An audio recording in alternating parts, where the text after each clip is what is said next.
رجب علی ایبرانی. سلام علیکم رجب علی. سلام علیکم اکا. سوزی خوبی؟ الحمدلله اکا. خونه رفتم نبودی گفتم یار خبرت بگیرم گفتن در جای کار شاید. بهترین کار کردی.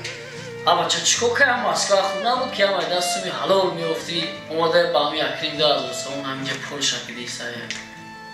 برادر جان عجایب گپ میزنی.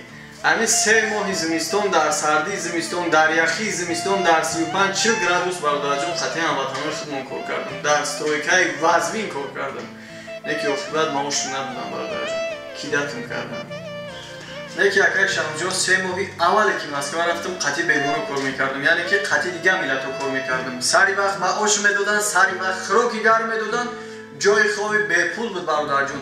میدونی جایش میشید که پولم در کار میشید، اولی 10-15 روز کار کردم، آخری ماه نیومده پولم میدادن که برادر جون پرابلم تا حل کرد.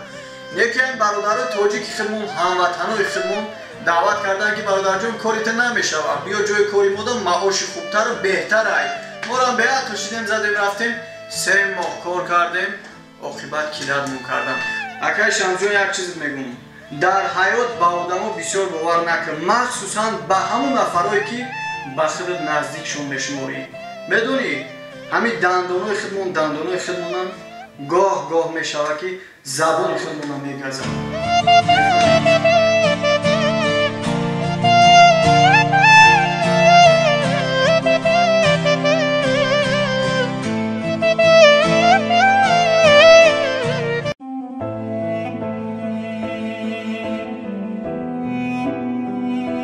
رجب علی ایبرانی. سلام علیکم همسایه. سلام.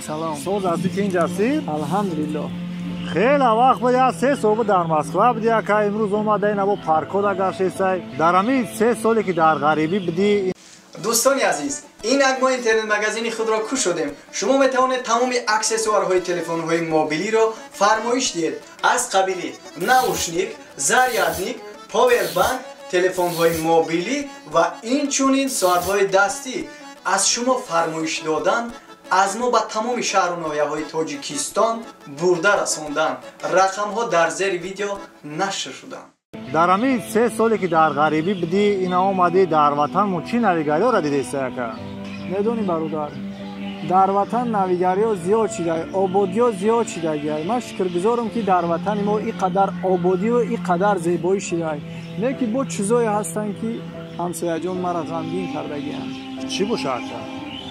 غریبی رفته برگشتم، سگم خراب و لاغر شد. 1000 بار بهتر از یارم که شوهر کرد و مادر شد.